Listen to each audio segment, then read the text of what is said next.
imię Ojca i Syna i Ducha Świętego. Miłość Boga Ojca, łaska naszego Pana Jezusa Chrystusa i dar jedności w Duchu Świętym niech będą z wami wszystkimi.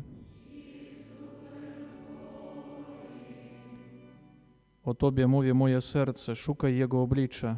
Będę szukał oblicza Twego, Panie, nie zakrywaj przede mną swojej twarzy. Niech będzie pochwalony Jezus Chrystus. Bracia i siostry, Najświętsza Eucharystia, w której uczestniczymy, jest na pewno wielką i niezgłębioną tajemnicą. Wobec tej tajemnicy możemy stać bezradni, tak jak uczniowie z dzisiejszej Ewangelii, którzy ujrzeli przemienionego i chwalebnego Jezusa Chrystusa. Ale także musimy sobie uświadomić, że Eucharystia jest znakiem i zadatkiem naszego uczestnictwa w przyszłej chwale. Aby tą chwałę osiągnąć, Bóg zaprasza nas do przemiany naszego życia ku lepszemu. I tą tajemnicą w dzisiejszej liturgii Słowa będziemy słyszeć, jak należy realizować. Więc prośmy, abyśmy przemieniając nasze życie ku lepszemu, mogli w przyszłości osiągnąć obiecane zbawienie wieczne. Uczestnicząc w obecnej mszy świętej, pragniemy modlić się w następujących intencjach: za całą naszą parafię, za wszystkich nas tutaj obecnych, za nasze rodziny, aby dobry Bóg błogosławił dla nas wszystkich zdrowiem i potrzebnymi darami i łaskami. Również ogarniamy modlitwą wszystkich ludzi chorych i cierpiących i samotnych, prosząc dla nich o potrzebne dary łaski, a także o Boże błogosławieństwo w dźwiganiu krzyża, cierpienia, samotności, choroby także. Za wszystkich powolanych z naszej parafii, o święte powolanie kapłańskie, zakonne i misyjne, za naszych zmarłych, za zmarłego księdza Józefa, za naszych bliskich, krewnych i znajomych, którzy odeszli do Boga po nagrodę, aby dobry Bóg obdarzył ich życiem wiecznym w niebie.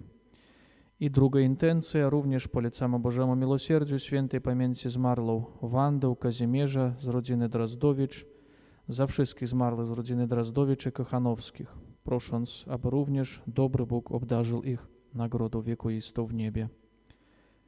Na początku tej mszy świętej przeprośmy Pana Boga za nasze grzechy, abyśmy z czystym sercem mogli składać tę najświętszą ofiarę. Czynimy to podczas obrzędu poświęcenia i pokropienia wodą święconą. Panie Boże Wszechmogący, Ty jesteś źródłem i początkiem życia duszy i ciała. Prosimy Cię, pobłogosław tę wodę, którą z ufnością się posługujemy, aby uprosić przebaczenia naszych grzechów i uzyskać obronę przeciwko wszelkim chorobom i zasadzkom szatańskim.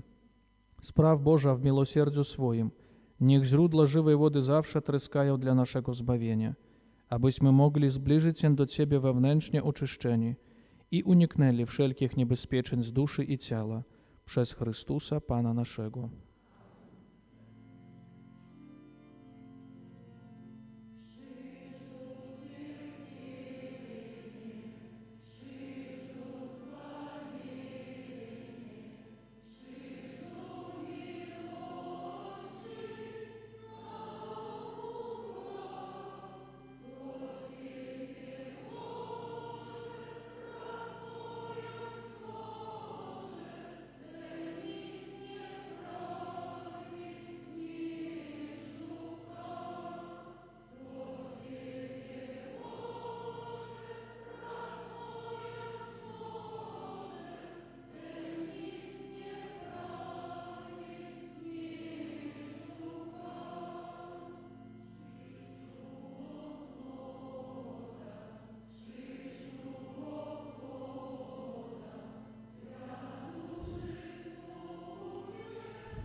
Niech Bóg Wszechmogący oczyści nas z grzechów i sprawi, abyśmy przez odprawienie tej eucharystycznej ofiary stali się godnymi udziału w uczcie niebieskiej.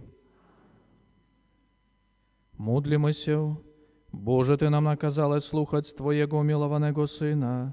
Ożywiej naszą wiarą swoim słowem, abyśmy odzyskawszy czystość duszy, mogli się cieszyć oglądaniem Twojej chwały przez naszego Pana Jezusa Chrystusa, Twojego Syna, który z Tobą żyje i króluje w jedności Ducha Świętego, Bóg przez wszystkie wieki wieków.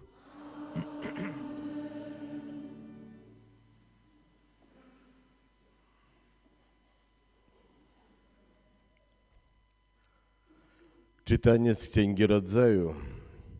Bóg, polecywszy Abramowi wyjść z namiotu, rzekł: Spójrz na niebo i policz gwiazdy, jeśli zdolesz to uczynić. A potem dodał: Tak liczne będzie Twoje potomstwo.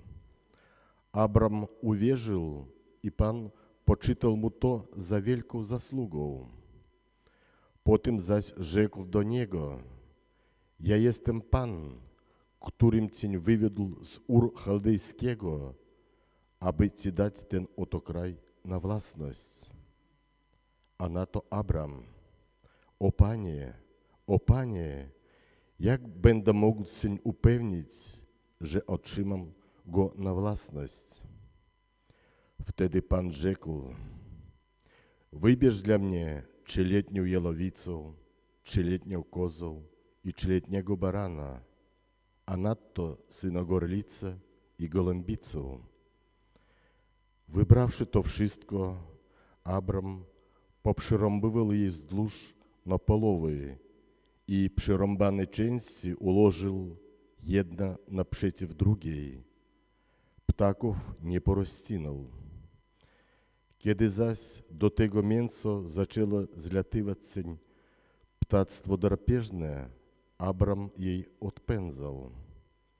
A gdy słońce chyliło się ku zachodowi, Abram zapadł w głęboki sen i opanowała go uczucie lęku, jakby ogarniała go wielka ciemność. A kiedy słońce zaszło i nastał mrok nieprzenikniony, ukazał się dym, jakby wydobujący się z pieca, i ogień, niby gorąca pochodnią, i przysunęli się między tymi połowami zwierząt. Wtedy to właśnie Pan zawarł przymierze z Abramem, mówiąc: Potomstwu temu daję ten kraj od rzeki egipskiej aż do wielkiej rzeki Eufrat. Oto Słowo Boże.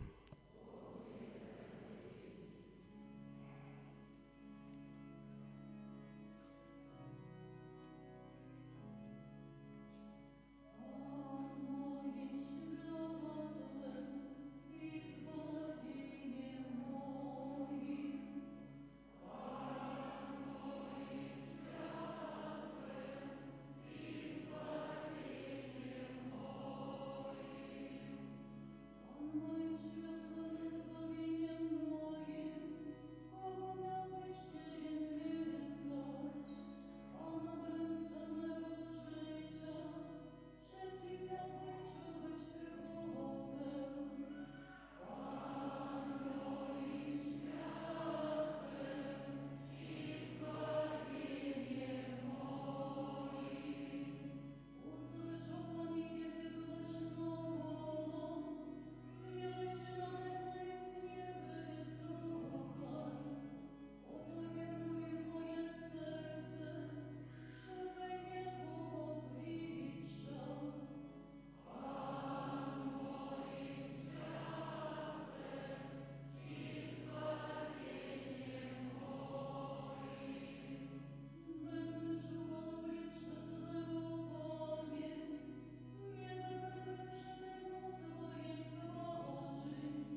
Читання з листу святого Павла Апостола до Филиппян. Браття, наша Ojczyzna jest w niebie. Stamtąd też, jako Zbawcy, wyczekujemy Pana naszego Jezusa Chrystusa, który przekształtał nasze ciało, poniżone napodobnie do swego chwalebnego ciała. Ten potęga, jaka może On także wszystko, co jest, sobie podporządkować. Przeto, bracia umiłowani, za którymi tęsknię radość i chwała moja, tak stójcie mocno w Panu umiłowani. Oto Słowo Boże.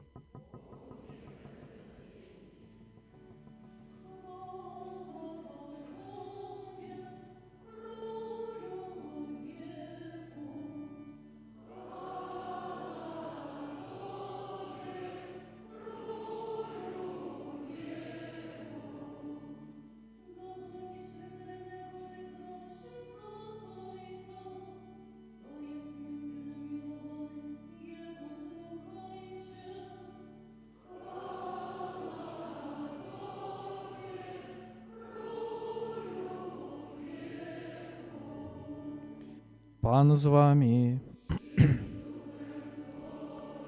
Słowo Ewangelii według świętego Łukasza.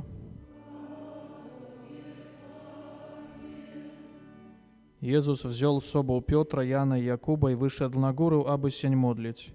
Gdy się modlił, wygląd jego twarzy się odmienił, a jego odzienie stało się lśniąco białe.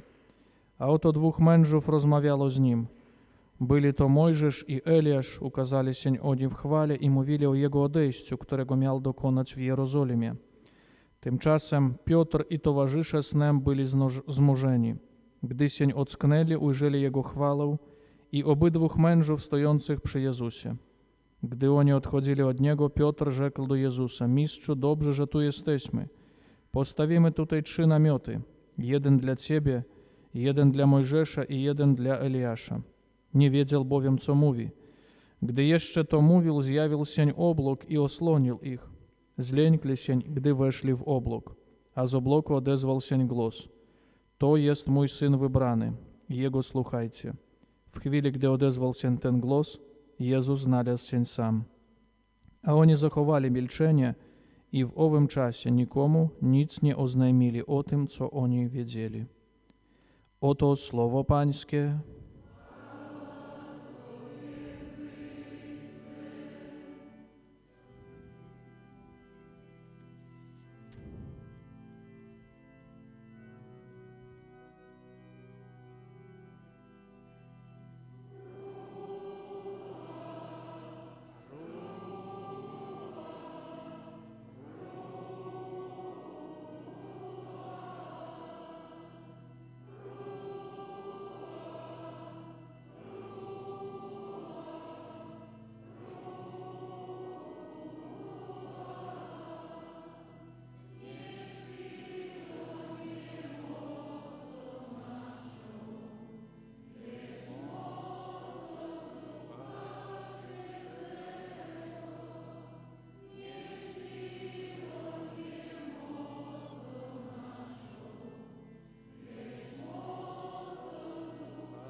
Миловане у Христе Пану, браты и сестры, переживаем период Великого посту, час, коли Костел припоминае і заахвочвае нас да перамены нашага жыцця, аб гэтым таксама ў асаблівы спосаб праз гэтую сімволіку таямніцы перамянення Езуса Христа, аб которой мы пачулі ў сённяшнім святым Евангеліі. Зноў Касцёл прыпамінае нам гэтую вартасць перамены нашага жыцця на лепшае, змены нашага жыцця.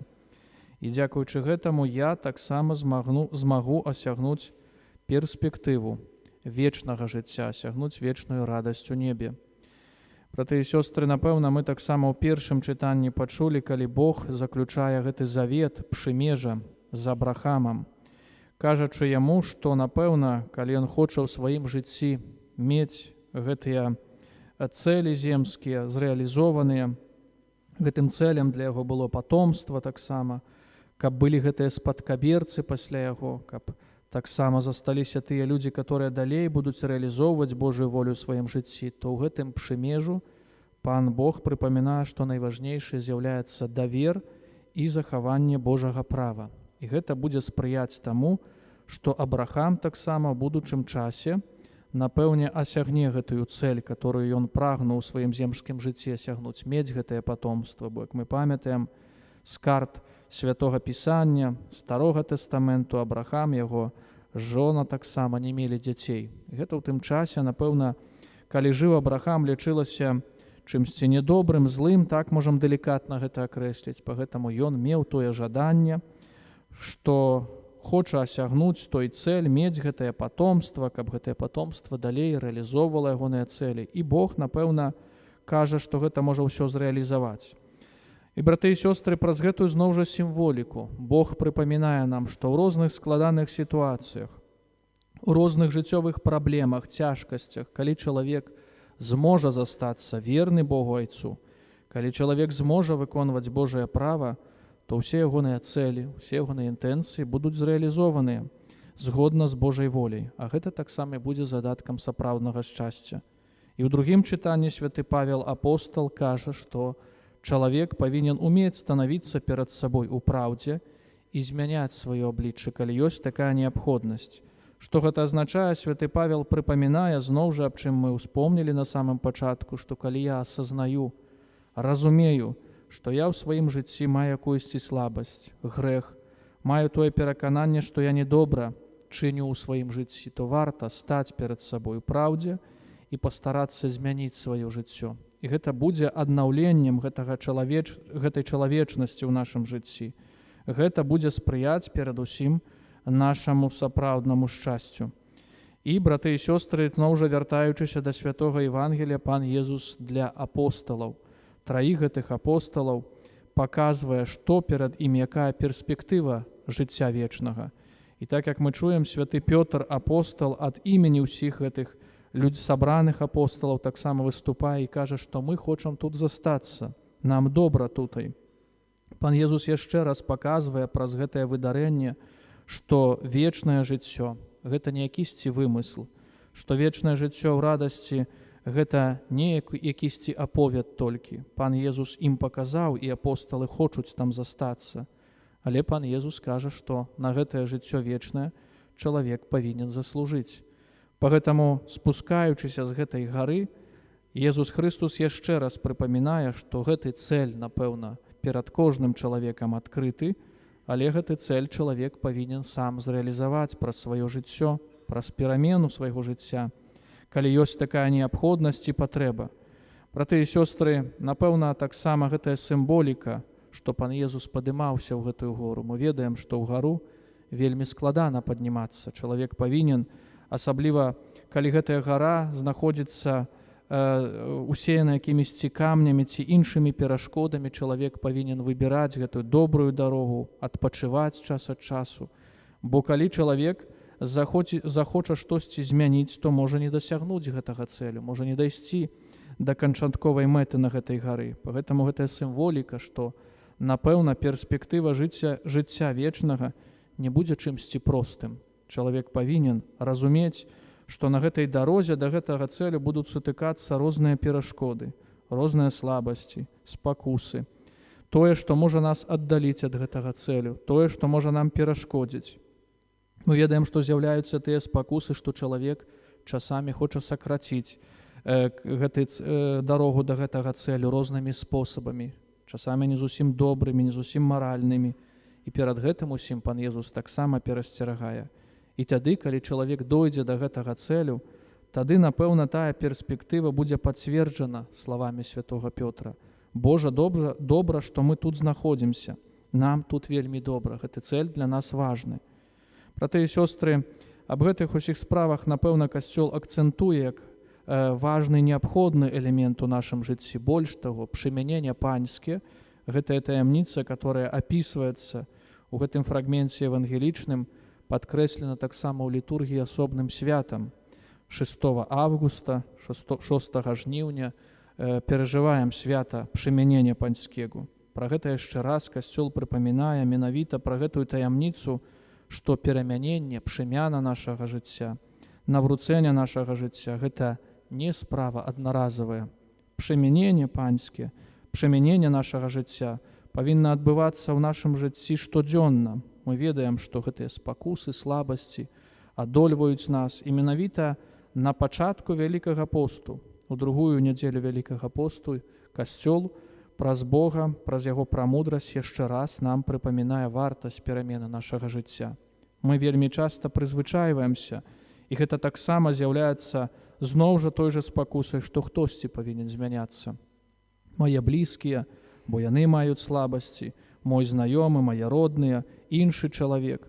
А пан Езус праз сённяшнюю літургію кажа, праз апостала Паўла у другім чытанні, што я, аб чым мы таксама зазначылі, павінен умець станавіцца ў праўдзе. І калі ёсць такая патрэба, то таксама сказаць сабе, што я павінен змяніць сваё жыццё, што, можа, іншыя людзі не павінны падпарадкоўвацца да маіх слабасцей. Можа, я павінен перапрасіць ад якогасьці часу за свае дзеянні, за свае паводзіны. Можа, я павінен у цішы свайго сэрца зрабіць тую пастанову, которая зробіць мяне больш лепшым чалавекам.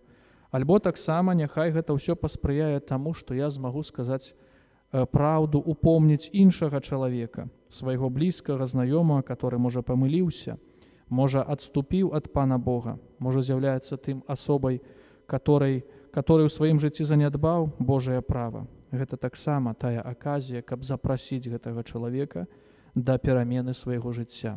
Калі ён зробіць з гэтага пажытак, прыслухаецца, то, напэўна, гэта будзе і заслугай для мяне, і, напэўна, заслуга для гэтага чалавека. А калі ён адразу гэтага не зможа зрабіць, то гэта таксама тое заданне, каб маліцца за яго, і ён у сваім жыцці таксама гэтую перамену зрэалізаваў.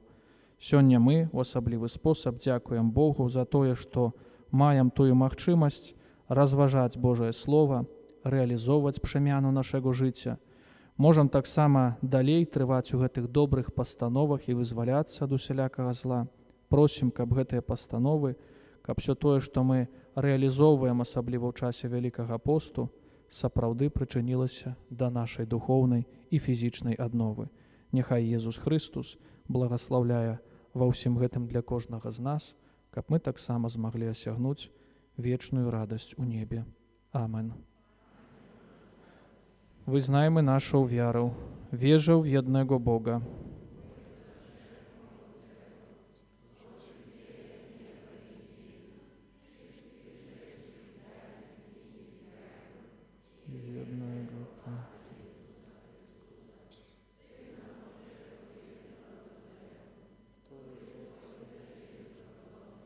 Przed wszystkimi wiekami.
Stojąc przed Bogiem i ufając Jego nieskończonemu miłosierdziu, prośmy, aby zostaliśmy przemienieni w życiu w łasce.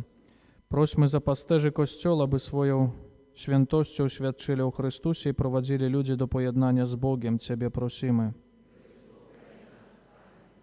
Módlmy się za wszystkich mieszkańców naszego kraju, abyśmy zdolali wyzwalać się z wszelkiego zła, złych przyzwyczajeń i umieli kierować swoje serce ku Bogu Wszechmogącemu. Ciebie prosimy. Módlmy się do Pana Boga za uczestniczących w rekolekcjach, aby słuchanie Słowa Bożego, a także przystępowanie do sakramentu pokuty przyniosło u nich prawdziwe owoce w nawróceniu. Ciebie prosimy. Módlmy się za wszystkich naszych zmarłych, bliskich, krewnych i znajomych, za zmarłą Wandę, Kazimierza, za wszystkich zmarłych z rodziny Drazdowicz i Kochanowskich, aby dobry Bóg przyjął ich do społeczności zbawionych w niebo. Ciebie prosimy. Prośmy za całą naszą parafię, za nas samych tutaj obecnych, abyśmy przez post, modlitwę i uczynki miłosierdzia dobrze przygotowali się do świąt wielkanocnych. Ciebie prosimy. Panie Boże, Ty posłałeś na świat swojego umiłowanego Syna, aby dokonał dzieła odkupienia. Wysłuchaj naszego wołania. Naucz wszystkich ludzi wypełniać Twoją świętą wolę przez Chrystusa, Pana naszego.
Módlcie się, aby moją i waszą ofiarę przyjął Bóg, Ojciec Wszechmogący. Ofiara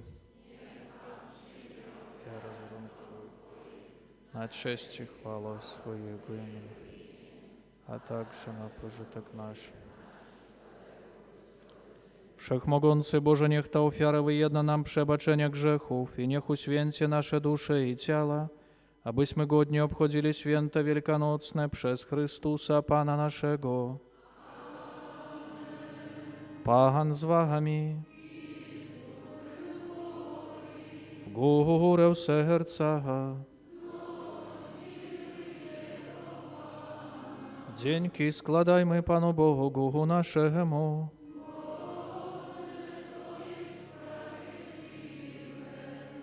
Za prawdę godne to i sprawiedliwe, słuszne i zbawienne, abyśmy zawsze składali dziękczynienie Tobie, miłosierny Ojcze, Wszechmogący Boże Królu wiecznej chwały, przez naszego Pana Jezusa Chrystusa.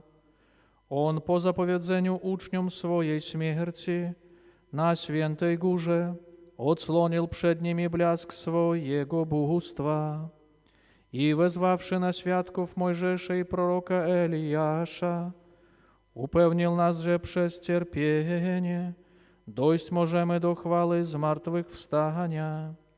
Dlatego, łącząc się z aniołami w niebie, wielbimy Ciebie na ziemi, razem z nimi wołając: Ty święty, Pan Bóg zastępów, pełne są niebiosa Twojej. Hosanna na wysokości, błogosławiony imię Pańskie. Hosanna na wysokości. Zaprawdę święty jesteś Boże, źródło wszelkiej świętości. Dlatego stajemy przed Tobą zjednoczeni z całym Kościołem. Uroczyście obchodzimy pierwszy dzień tygodnia, w którym Jezus Chrystus zmartwychwstał zesłał na apostolów Ducha Świętego. Przez Chrystusa prosimy Ciebie, Wszechmogący, Wieczny Boże.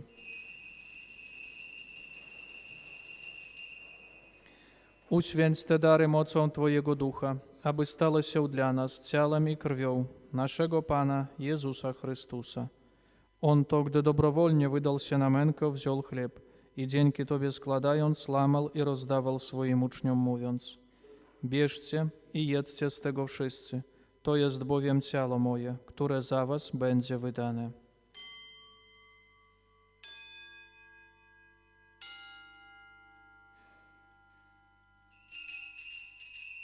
Podobnie po wieczerzy wziął kielich i ponownie dzięki Tobie składając, podał swoim uczniom, mówiąc: bierzcie i pijcie z niego wszyscy, to jest bowiem kielich krwi mojej, nowego i wiecznego przymierza, która za was i za wielu będzie wylana na odpuszczenie grzechów. To czyńcie na moją pamiątkę.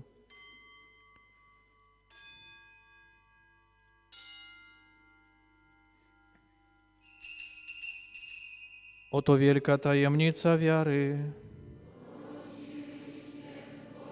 Panie Jezu, wyznajemy Twoje zmartwychwstanie i oczekujemy Twego przyjścia. Wspominając śmierć i zmartwychwstanie Twojego Syna, ofiarujemy Tobie, Boże, chleb życia i kielich zbawienia i dziękujemy, że nas wybrałeś, abyśmy stali przed Tobą i Tobie służyli. Pokornie błagamy, aby Duch Święty zjednoczył nas wszystkich, przyjmujących ciało i krew Chrystusa. Pamiętaj, Boże, Twoim Kościele na całej ziemi, spraw, aby lud wzrastał w miłości razem z naszym papieżem Franciszkiem, naszym biskupem Włodzimierzem oraz całym duchowieństwem. Pamiętaj także o naszych zmarłych braciach i siostrach, którzy zasnęli z nadzieją zmartwychwstania i o wszystkich, którzy w Twojej łasce odeszli z tego świata. Dopuść ich do oglądania Twojej światłości. Prosimy Cię, zmiłuj się nad nami wszystkimi, daj nam udział w życiu wiecznym z Najświętszą Bogorodzicą, Dziewicą Maryją, ze świętym Józefem i oblubieńcem, ze świętymi apostolami i wszystkimi świętymi, którzy w ciągu wieków podobali się Tobie, abyśmy z nimi wychwalali Ciebie przez Twojego Syna, Jezusa Chrystusa. Przez Chrystusa, z Chrystusem i w Chrystusie, Tobie, Boże Ojcze Wszechmogący, w jedności Ducha Świętego, wszelka cześć i chwała przez wszystkie wieki wieków. Prośmy Ojca Niebieskiego, aby odpuścił nam grzechy i zachował nas od złego. Święć się imię Twoje, przyjdź królestwo Twoje, bądź wola Twoja, jako w niebie, tak i na ziemi. Chleba naszego powszedniego daj nam dzisiaj i odpuść nam nasze winy, jako i my odpuszczamy naszym winowajcom. I nie wódź nas na pokuszenie, ale nas zbaw. Wybaw nas, Panie, od zła wszelkiego i obdarz nasze czasy pokojem. Wspomóż nas swoim miłosierdziu, abyśmy zawsze wolni od grzechu i bezpieczni od wszelkiego zamętu, pełni nadziei oczekiwali przyjścia naszego Zbawiciela Jezusa Chrystusa. Jest królestwo i potęga i chwała. Panie Jezu Chryste, przez Twoją śmierć na krzyżu Bóg Ojciec wprowadził pokój między niebem i ziemią. Prosimy Cię, nie zważaj na grzechy nasze, lecz na wiarę swojego Kościoła i zgodnie z Twoją wolą napełnij go pokojem i doprowadź do pełnej jedności, który żyjesz i królujesz na wieki wieków. Pokój pachański niech zawsze będzie z Wami. Przekażcie sobie znak pokoju.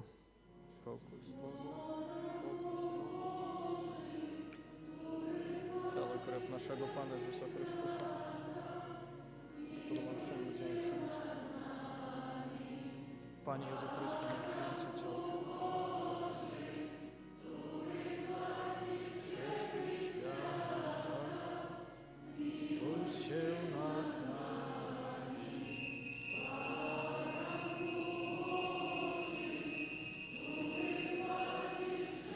i świata, obdasz nas spokój.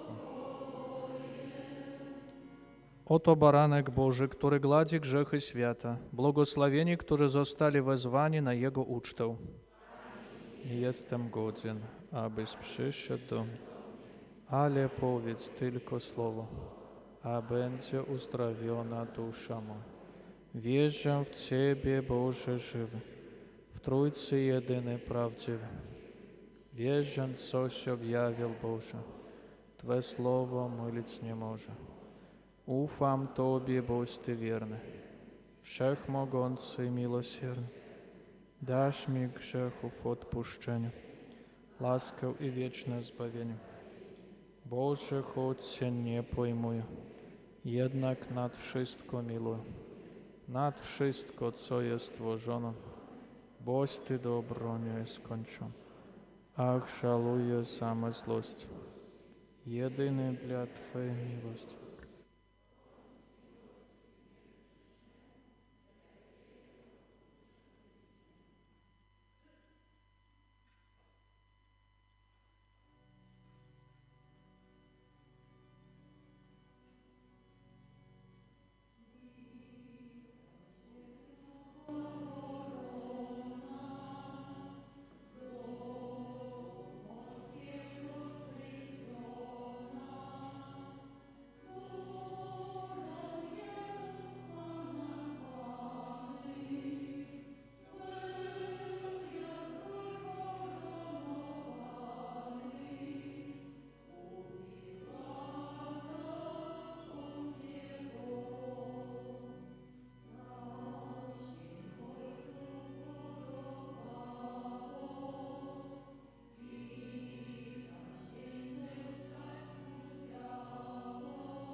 Módlmy Boże nasz Ojcze, przyjąwszy Najświętszy Sakrament, składamy Tobie dziękczynienie za to, że nam, pielgrzymującym na ziemi, już teraz pozwalasz uczestniczyć w życiu wiecznym przez Chrystusa, Pana naszego. Ogłoszenia parafialne. Перажываем другую нядзелю Вялікага посту на гэтым тыдні, который будзе перад намі 18-го аўторак пасля вячэрняй святой імшы у 19:30 адбудзецца сустрэча для бацькоў, дзеці якіх прыступалі год таму назад да першай святой камуніі. Пагэтаму запрашаем бацькоў да сумеснай сустрэчы, каб спланаваць таксама той час, калі разам з вашымі дзецьмі будзем дзякаваць за гадавіну першай святой камуніі. 19 у сераду будзем перажываць урачыстасць святога Юзафа, апекуна Найсвятшай святой сям'і. В асаблівы спосаб будзем маліцца пра заступніцтва святога Юзафа за ўсіх мужчын таксама, каб паводле яго прыкладу рэалізоўвалі сваё пакліканне, свае штодзённыя абавязкі. Гэта таксама дзень імянін усіх тых, хто носіць імя святога Юзафа, дзень імянін яго эксцэленцыі ксяндза арцыбіскупа Юзафа Станеўскага, і для нашай супольнасці парафіяльнай гэта таксама дзень малітоўнай памяці за святой памяці ксяндза Юзафа, ханчыца нашага пробашча. Пагэтаму запрашаем да сумеснай малітвы у інтэнцыях нашага ксяндза, просячы, каб добры Бог праз заступніцтва святога Юзафа дарыў яго жыццём вечным у небе. І святыя імшы, так як гэта урачыстасць у нашым касцёле, будуць у 9, у 11, у 17 і у 18:30. Сардэчна запрашаем да супольнай малітвы. Святы Юзаф таксама з'яўляецца апекуном добрай смерці. Мы молімся праз яго заступніцтва не аб тым, каб чалавек памёр ці іншая справа, але молімся, каб чалавек, калі будзе адыходзіць па ўзнагароду да Пана, гэтая смерць не была чымсьці цяжкім, смерць таксама была назначана святымі сакраментамі, пагэтаму і ў гэтай інтэнцыі таксама будзем маліцца. І ў наступную нядзелю 23-го, трэцяя нядзеля Вялікага посту, дзень Карытас. Ёсць такая інстытуцыя у касцеле каталіцкім, харытатыўная гуманітарная інстытуцыя, которая займаецца справамі дабрачыннасці. Там пры выхадзе з касцёла на стале знаходзяцца гэтыя улёткі інфармацыйныя, на которых знаходзіцца таксама вся гэта інфармацыя, чым гэта інстытуцыя займаецца. Чуем, што і свечкі прадаюцца таксама падчас перыяду адвенту, і гэтыя свечкі, гэтыя ахвяры з гэтых свечак Карытас таксама пазней купляе неабходныя прадметы для людзей патрабуючых, для дзяцей і іншыя таксама справы. Пагэтаму з дзейнасцю гэтай інстытуцыі можна будзе ўзяць гэту інфармацыйную ўлётку і запазнацца таксама. І там ёсць інфармацыя, гадзіны працы, калі чалавека чи знаёмых ёсць такая неабходнасць звярнуцца туды, то таксама можна з гэтай інстытуцыі таксама з яе дзейнасці скарыстацца. І ахвяры у наступную нядзелю менавіта і будуць збірацца на патрэбы гэтай інстытуцыі, каб вялікім пасце таксама у часе великаноцных святаў тыя патрабуючыя людзі таксама змаглі быць забяспечаныя тыя неабходнымі сродкамі. Поэтому прыпамінаем таксама аб гэтых усіх справах. Запрашаем запісваць старэйшых асобаў да великаноцнай споведзі. Яна будзе адбывацца ў нашай парафіі 1 красавіка, 1 апреля ад 10 гадзіны з раніцы. Набажэнствы великапостныя, так як зазначалі мы, дрога крыжова для дзяцей у панядзелкі у 8:30 у 18:00, для дарослых у пятніцы у 8:30 у 19:15 і для моладзі. І таксама для ўсіх жадаючых у суботу ў 19:15. І гошкі жаля кожную нядзелю у 8:30 і ў 12:30 перад святымі імшамі з выстаўленнем Найсвяцейшага сакраменту. Рэкалекцыі великапостныя ў нашай парафіі будуць адбывацца 28, 29 і 30 сакавіка, пятніца, субота і нядзеля.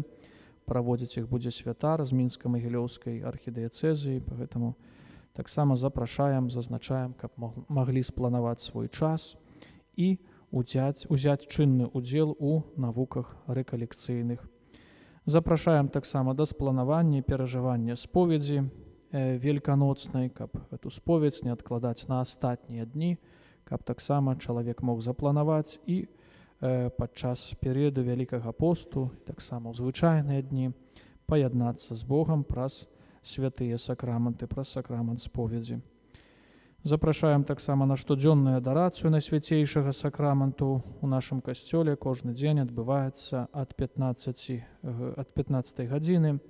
Заахвочваем да малітвы тут і ў цішыні індывідуальнай за сябе, за сваіх родных, за тых людзей, которые патрабуюць нашай малітвы, каб добры Бог таксама выслухаў нашы інтэнцыі. Такія парафіяльныя аб'явы на гэты тыдзень будучы, который будзе перад намі. Сардэчна дзякуем усім вам за дар супольнай малітвы. Таксама дзякуем за вашыя ахвяры для ўтрымання супольнасці парафіяльнай. Дзякуем таксама за ваше сведчанне веры, за дапамогу для касцёла, за ўборку касцёла для колак жывага ружанца, для хору парафіяльнага, для дзяцей, для міністрантаў, службы алтара.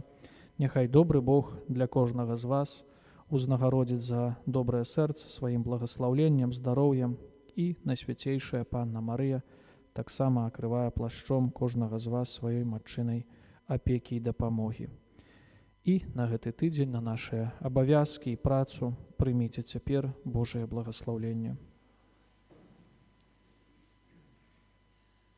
Пан з вами. Niech was błogosławi Bóg Wszechmogący, Ojciec i Syn i Duch Święty. Idźcie w pokoju Chrystusa.